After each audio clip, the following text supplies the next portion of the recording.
आदाब, नमस्कार। आप देख रहे हैं अज़हर न्यूज़ और आपके साथ हूँ मैं मोहम्मद इकबाल ख़ान।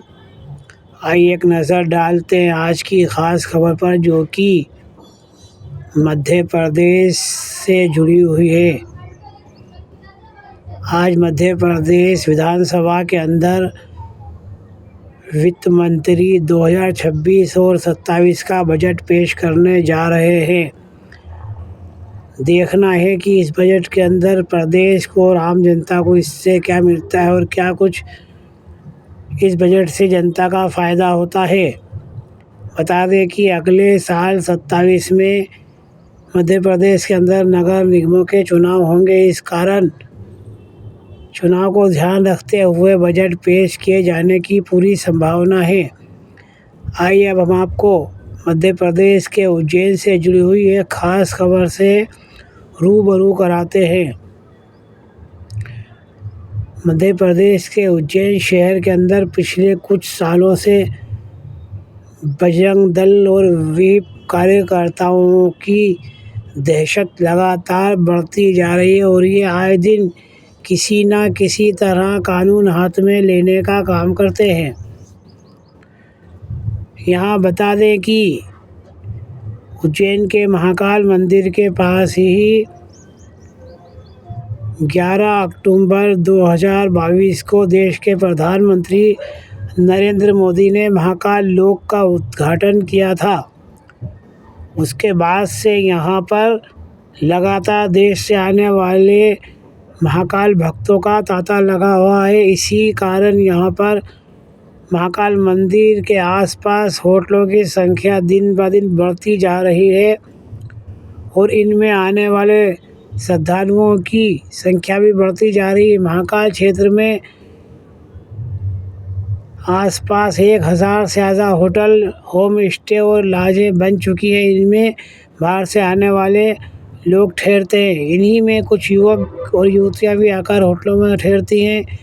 अगर कोई मुस्लिम युवक किसी दूसरे वर्ग की युवती के साथ किसी काम से आकर होटल में ठहर जाए तो इस बात की भनक जैसे ही बजरंग दल और वीप कार्यकर्ताओं को लगती है, वो उस होटल के अंदर पहुंच जाते हैं और वहां पर काफ़ी हंगामा करते हैं और बगैर पुलिस की मौजूदगी में वहां पर उस युवक के साथ जमकर मारपीट की जाती है। कानून हाथ में लिया जाता है और नाम पूछकर, धर्म पूछकर उस युवक पर क़यामत ढा दी जाती है। इस प्रकार की गतिविधियों को पिछले कई सालों से यहाँ पर बजरंग दल और वीप के कार्यकर्ता अंजाम देते आ रहे हैं। अगर इनको खबर लगती है कि फ़लाँ होटल के अंदर कोई मुस्लिम युवक दूसरे पक्ष की युवती के साथ ठहरा हुआ, ये उसी समय अपने दल बल के साथ वहां पहुंच जाते हैं। होटल में पहुंचकर युवक को बाहर निकालकर उसके साथ लात ठूंसों से मारपीट कर उसे गाली गलौज देकर फिर पुलिस के हवाले कर दिया जाता है। और इनकी बात नहीं रुकती है। ये कार्रवाई ये लोग यहीं नहीं रोकते हैं, थाने भी पहुंच जाते हैं और थाने पहुंचकर भी उस युवक के साथ मारपीट करते हैं।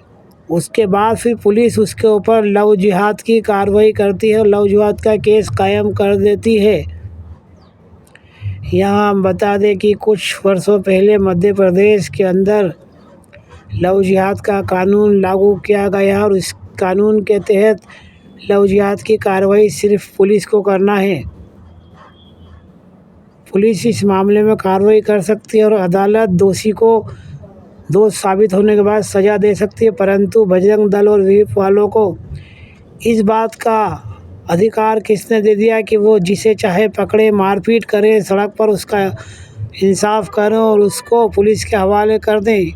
अगर उस युवक ने अपराध किया है तो बजरंग दल के ये लोग अपराध नहीं कर रहे, क्या ये किसी अपराध को अंजाम नहीं दे रहे। इसी प्रकार की 2 घटनाएं कल उज्जैन शहर में घटी है, जिनमें दोनों घटनाओं में बजरंग दल ने काफ़ी हंगामा किया और काफ़ी दहशत फैलाने का काम किया है। पहली घटना से हम आपको वाकिफ़ कराते हैं, जो कि उज्जैन के पास क्षेत्र की है, जहां पर एक युवक को बजरंग दल कार्यकर्ताओं ने होटल के अंदर घुसकर उसके साथ काफ़ी मारपीट की और उसे पुलिस के हवाले भी किया। जब देश के अंदर और प्रदेश के अंदर इस मामले में कानून लागू है, पुलिस है, अदालत है, फिर उसके बाद बजरंग दल या व्हीप के लोग कौन होते हैं जो कानून अपने हाथ में लें और वर्ग विशेष के युवकों के साथ मारपीट करें। हम यहाँ किसी अपराध या अपराधी के साथ नहीं आए, लव-जिहाद करने वाले लोगों के साथ भी हमारा चैनल नहीं है, परंतु जो लोग कानून हाथ में लेते हैं और कानून तोड़ते हैं और गैर संवैधानिक काम करते हैं, हम उनके भी खिलाफ हैं। आइए अब आपको पूरी घटना हम बताते हैं कि कल क्या कुछ हुआ उज्जैन के नानाखेड़ा क्षेत्र में, जहां पर उज्जैन का बस स्टैंड भी बना हुआ है। इसी क्षेत्र में एक होटल है जहां पर कल हरियाणा के चंडीगढ़ से एक युवक एक युवती को लेकर उज्जैन की होटल में आया था। नानाखेड़ा क्षेत्र की होटल में चंडीगढ़ का जफर दिलदार नाम से परिचित युवती के साथ रुका। किसी को उसके अन्य समुदाय का होने का शक हो गया, इसलिए उसने सिर्फ नाम ही नहीं बल्कि वेशभूषा भी सनातनी कर रखी थी। फिर भी हिंदुवादी संगठन ने शंका हुई तो उसे पकड़ लिया, होटल परिसर में उसकी पिटाई की और पुलिस के हवाले किया। शहर में आए दिन ऐसे मामले सामने आ रहे हैं और हिंदू संगठनों को होटल में रुकने वाले ऐसे युवकों की सूचना मिल रही है।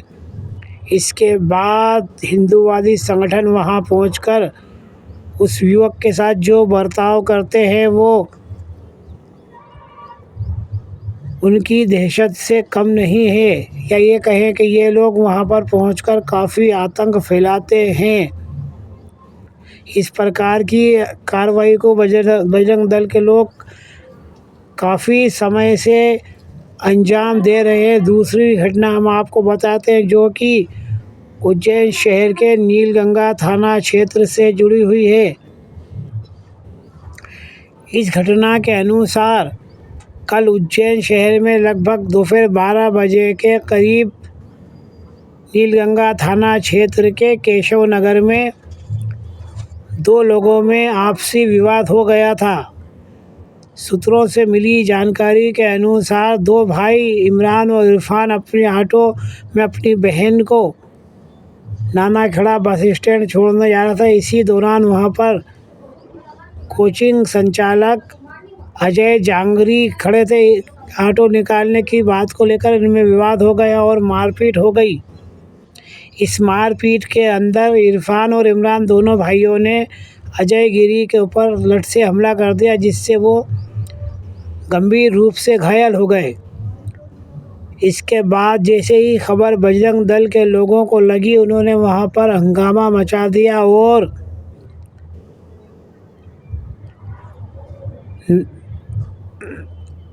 इंदौर रोड पर, जो कि हरी फाटक क्षेत्र कहलाता है, यहाँ के 4 लेन पर इन्होंने काफ़ी हंगामा कर लगभग बीच चौराहे पर 1 घंटे तक चक्का जाम किया। उसके बाद नीलगंगा थाना पुलिस ने इन्हें बल प्रयोग कर खदेड़ा।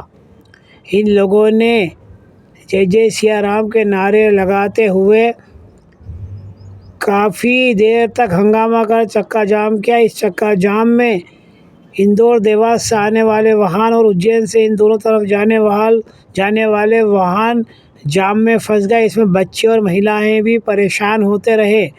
यहाँ बता दें कि इस रोड पर दिन भर में हजारों वाहन आते जाते हैं, जो कि चक्का जाम के कारण जाम में फंस गए और काफ़ी लोगों को, महाकाल भक्तों को भी इससे परेशानी हुई।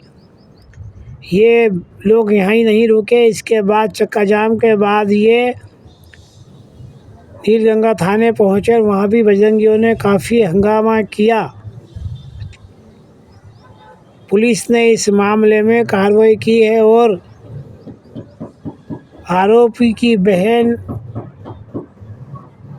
नीलगंगा थाने पहुंची और थाने पहुंचकर उसने पुलिस से कहा कि मेरे भाई मुझे ऑटो से बस स्टैंड छोड़ने जा रहा था। इसी समय यहाँ से निकलने की बात को लेकर अजय जांगरी से विवाद हुआ और उसके बाद हम चले गए।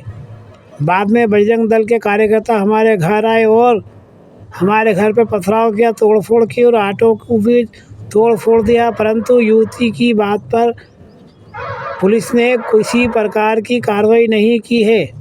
आइए अब हम आपको इस घटना को विस्तार से बताते हैं। नीलगंगा थाना क्षेत्र के केशव नगर में मंगलवार दोपहर कोचिंग संचालक अजय जांगरी पर वहीं रहने वाले आरिफ व इमरान समेत अन्य ने लठ से हमला कर दिया। इस दौरान कोचिंग संचालक जागरी पत्नी पूनम के साथ घर के बाहर खड़े थे और क्षेत्र में आयोजित भागवत कथा सुनने के लिए जाने वाले थे। कोचिंग संचालक के सिर में गंभीर चोट आई है और घटना के बाद चरक अस्पताल ले जाने पर रेफर कर दिया। पत्नी ने हफ्ता नहीं देने को लेकर आरोप लगाया है। मतलब उनकी पत्नी ने आरोप लगाया है कि ये दोनों भाई हमसे हफ्ता वसूली करते थे। अगर ये लोग इस प्रकार हफ्ता वसूली कर रहे हैं तो फिर ऑटो रिक्शा क्यों चलाते? ये बात काफ़ी गौरतलब है। कोचिंग संचालक पर हमले की घटना के बाद हिंदूवादी संगठन के कार्यकर्ता भी मौके पर पहुंच गए और हरी फाटक चौराहे पर चक्का जाम कर दिया। पुलिस ने बलपूर्वक चक्का जाम करने वालों को खदेड़ा। इस बीच कोचिंग एसोसिएशन के पदाधिकारी भी थाने पहुंच गए और हमलावरों के खिलाफ सख्त कार्रवाई की मांग की। नीलगंगा पुलिस ने कोचिंग संचालक की पत्नी की रिपोर्ट पर 2 नामजद आरोपी बनाए व जांच की जा रही है। एडिशनल एएसपी गुरु प्रसाद पाराशर ने बताया कि दूसरे पक्ष की शिकायत और घटना का परीक्षण कराया जा रहा है। 17 फरवरी की दोपहर करीब 12:15 बजे की बात है। मेरे पति घर के सामने खड़े थे, तभी एक ऑटो में मोहल्ले में रहने वाले इमरान और आरिफ आए व मेरे पति अजय जांगरी से बोले कि तुम यहाँ कोचिंग सेंटर चलाते हो तो हर हफ्ते में हमें हफ्ता देना होंगे। हम यहाँ के दादा हैं। जब मेरे पति ने दोनों लोगों को रुपये देने से मना किया तो इमरान और आरिफ पति को अपशब्द कहने लगे व साथियों के साथ मारपीट कर ऑटो से डंडे निकालकर हमला कर दिया। जब पति ज़मीन पर गिर पड़े तो आरिफ ने पत्थर उठाकर उनकी पीठ पर मारा, जिससे पति को पीठ व सिर में गंभीर चोट आई। जब मैंने बीच बचाव किया तो आरिफ और इमरान बोले कि आइंदा हमें हफ्ता देने से मना किया तो तुम सभी को जान से ख़त्म कर देंगे। घटना आसपास के लोगों ने भी देखी और लोगों की मदद से थाने रिपोर्ट करने आई। आरिफ की बहन अमरीन ने थाने पहुंच पुलिस को बताया कि भाई हमें ऑटो से नानाखेड़ा बस में बिठाने जा रहे थे और कोचिंग वालों से विवाद किया। हम थाने पर थे व इस बीच घर आकर पथराव किया और ऑटो भी फोड़ दिया। पुलिस द्वारा उनकी तरफ से भी कार्रवाई की जाए। यहाँ पर अगर 2 लोगों ने अपराध किया है या किसी के साथ मारपीट की है, उन पर हमला किया है तो इस मामले की सुनवाई थाना करेगा। थाने में उनके खिलाफ एफआईआर दर्ज की जाएगी, उनको कोर्ट में पेश किया जाएगा और कोर्ट इस मामले में जो भी फैसला देगा वो कोर्ट के ऊपर निर्भर है। परंतु हिंदूवादी संगठन या बजरंग दल वालों को इस बात की अनुमति किसने दी कि इस प्रकार वो होटलों में घुसकर मारपीट करें, गाली गलौज करें और सड़कों पर इंसाफ करें? अगर ये सब बजरंग दल वालों से करवाना है तो फिर शहर के अंदर पुलिस और कानून और अदालत की ज़रूरत क्या है? लव जिहाद के तहत कानून प्रदेश के अंदर लागू और उसके तहत पुलिस कार्रवाई करती है, परंतु पुलिस के पहले ये लोग पहुंचकर सड़कों पर ही इंसाफ कर देते हैं। हमने सोचा खबर काफ़ी अच्छी है, इससे आपको रूबरू करा दें। आप देख रहे हैं अजहर न्यूज़ और आपका साथ हूँ मैं मोहम्मद इकबाल खान। अगर वीडियो पसंद आया तो लाइक कीजिए, शेयर कीजिए और फिर सब्सक्राइब कीजिए। फिर ऐसी किसी वीडियो के साथ मैं आपसे रूबरू होऊंगा।